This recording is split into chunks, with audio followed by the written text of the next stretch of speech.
All right, so I'm going to take you through basically some niche research. So, one of the main problems that I have, that all of my friends in the agency space have, and all this is how do we select who to focus on, essentially? So, myself included, and a lot of people I speak with, what we do is we try to work in a specific area because of whatever reason, but when things gets thrown at you, it's difficult to say no to it, right?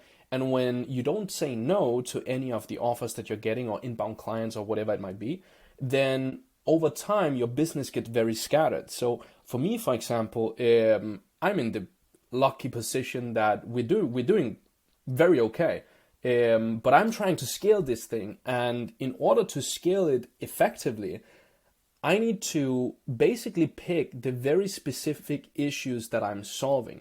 And let's say that you're doing something basic, you're providing organic marketing services for whoever, right? So the service is specific, but you're doing it for a lot of different niches in a lot of different industries for a lot of different people.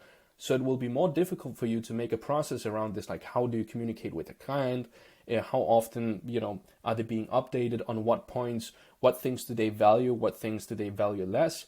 Whereas if you are very, very specialized in a specific niche, which is a part of an industry, or have a very specific ideal customer profile, ICP, it will make it easier for you to, first of all, find the people, communicate to them, and deliver a service that they appreciate, because what I as a customer appreciate is probably different from what I don't know, my mom would appreciate, right? So here is how I do it, and it's very, it's not very scientific, but for me the difficult part is actually making a decision, which is a huge weakness of mine, because I see potential in so many different things. So it's difficult to, pick one opportunity, right? So what I'm doing here, this might not necessarily be the best way. I'm just showing it because I wish that I could find someone else who would take me through this process and not just come up with some ideas, right? So what I did was essentially I Googled, okay, what is the, what are some growing markets? So I have done a lot of e-commerce stuff, and e-commerce is not a niche. That's basically, a online widget that sells things to B2C people, which is essentially everyone, right? So that's not a niche. But within this industry, a sector, whatever it's called, there would be some different types of stores, right? So some might sell natural beauty products, some sell cybersecurity, some sell home security, different things. So the way I found these, and I'm still doing the research, was to go in and Google. I literally Googled this. I Google growing e-commerce niches, right? And then I found a list, top one. I clicked on it. That sends me here, and this is where I'm at. I haven't gone further than this, but I wanted to take you through the process. Maybe it's valuable, maybe it's not, but this is how I'm going to do it now.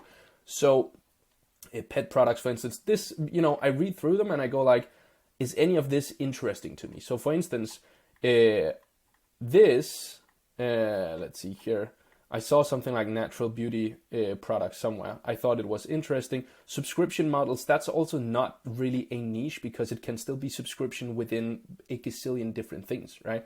Home decor and office supplies. I've worked in this before.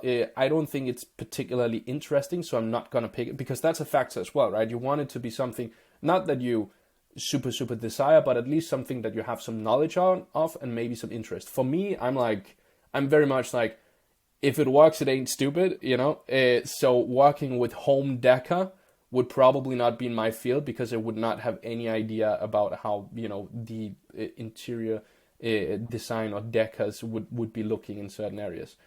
Recommerce. This, I think, is interesting, because one of the downsides to my job and my company's job, which is to generate more sales, is that we generate a lot of waste. We essentially help companies produce a bunch of shit, right? Hopefully not shit, but we help them sell more of their stuff, which leads to more production, which is actually not very good for the world. And it's not something I care super much about. I know you're not supposed to say that, but it's something that I see is very important, and I wish more people would take it seriously. So recommerce, That could be interesting. Then what else? Eco-friendly products, not really, because like this doesn't ring my ear. That this is literally how I go through it. And then what I will do, let's actually look at the ones I picked so far. So what I would do here is I would go, okay, what needs to happen? So according to the big man Hormozi himself, it needs to at the very least be in a natural or growing market, and it needs to be someone with, wrote it down here, it needs to be somewhere where we can sell a service that will not just be a commodity. So we won't go to anyone who's like, oh, I just want ads, right? We don't want to sell something that's been heard 1,000 times before. But the most important thing is that the market is growing, because if it's a growing market, constantly new companies will come in, people will spend more money with them, and they will get new problems, right? So if we are in a market that constantly generates a lot of problems, that means we have a lot of problems to solve for those clients, which means there is dollars to be made, right?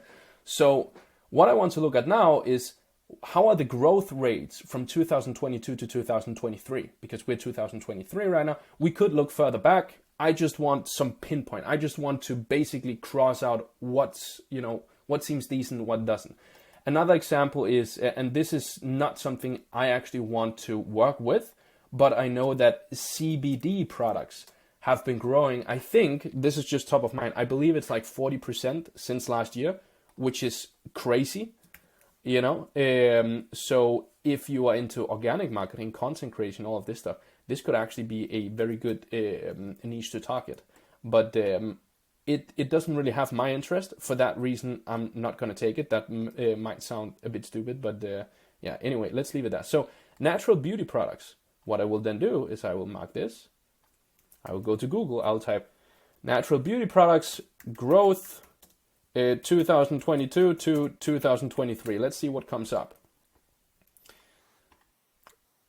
Compounding annual growth rate 7.33%, right? Let's put that in. And I'm just glancing at this. This is very, very quick, right? So 7.33%. Okay, what about cybersecurity for B2C? What does that say?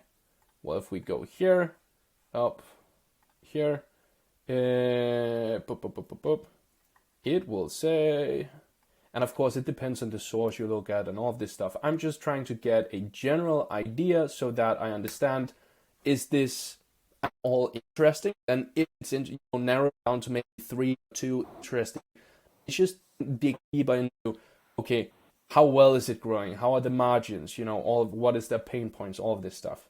Let's see, will this let me see it, or will it ask me to pay for the data? Revenue, projected to reach, revenue is expected to grow. Okay, so this does not say anything about it being B2C, so probably a lot of this is B2B, but still it gives us a number, right? It's growing. If it becomes more important to the company, it's probably because it's more important to the companies and customers, which very typically are B2C in the end, right? So, the whole reason we care about in Europe, it's called GDPR, personal data law thing. When consumers care about it, it makes it important for the companies, right? And then laws get created on it, which also helps. So this is 10.48. Okay, let's see.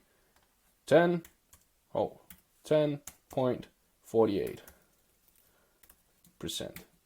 Good. Okay, home security systems. What does that say? So, home security systems, maybe market growth. Home security systems, market growth. And again, the very quick glance, which is that kind of thing, right? Of course, the more research we do, the more accurate it will be. The more niches we look for, the higher the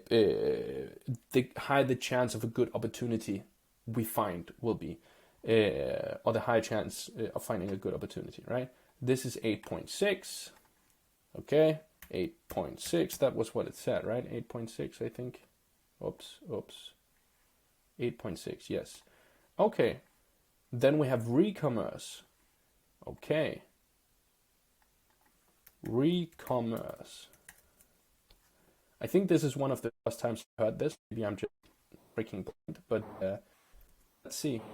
I would imagine a niche like this probably has quite low margins depending on how their business model is, because if the seller wants to make money, the company wants to make money, and also the buyer doesn't want to I would guess, doesn't want to pay a premium for something that is used or recycled. I would guess, right? But I don't know yet. But that would be my guess. Let's just see here. Oh, let's see. Boom. Here. Global e-commerce retailing expected to rise. Let's see. Do we have any percentages? Percent? Nope. Nothing. Okay, so we cannot. Maybe this is too new of an area to have a future of e-commerce. Oh, hey. Okay, so in 2021 it was $160 billion, 15% increase. So this is not, of course, within that area we were targeting, but still it's a 15% increase here. That's quite a lot. Like 15%, that's pretty good. Let's see. Percent. Recommerce. So can we see anywhere that it says 2022?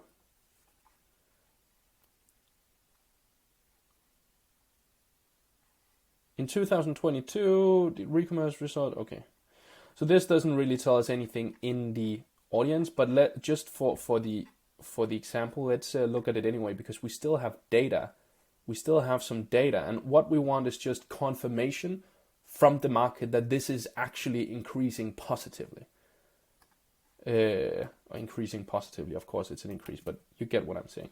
Okay, CBD. Let's just do a Google on it. Let's see if it's actually if it is actually those 40%. Let's see. Someone is calling me, so I'm just a bit. Let's see here. CBD. Oh, okay, so not 40%. Let's see. It says 18%, right?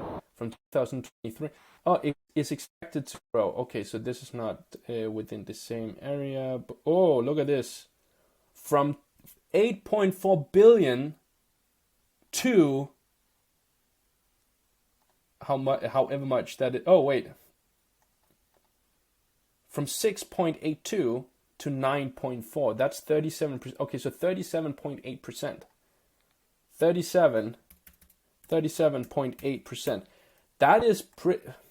What the freak is this? Huh.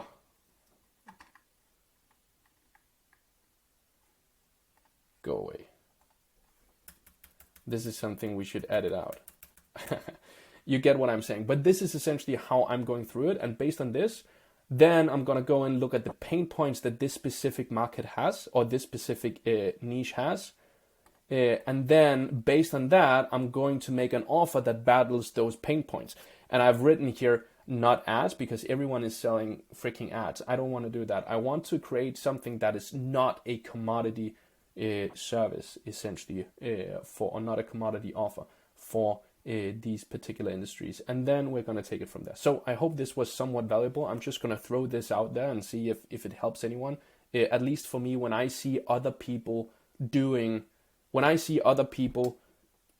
basically making decisions, it helps me confirm that what I'm thinking is a good idea and helps me move on it. So I hope this helps someone else out there. In the very least, I wish you a very good day ahead, and see you some other time. Bye.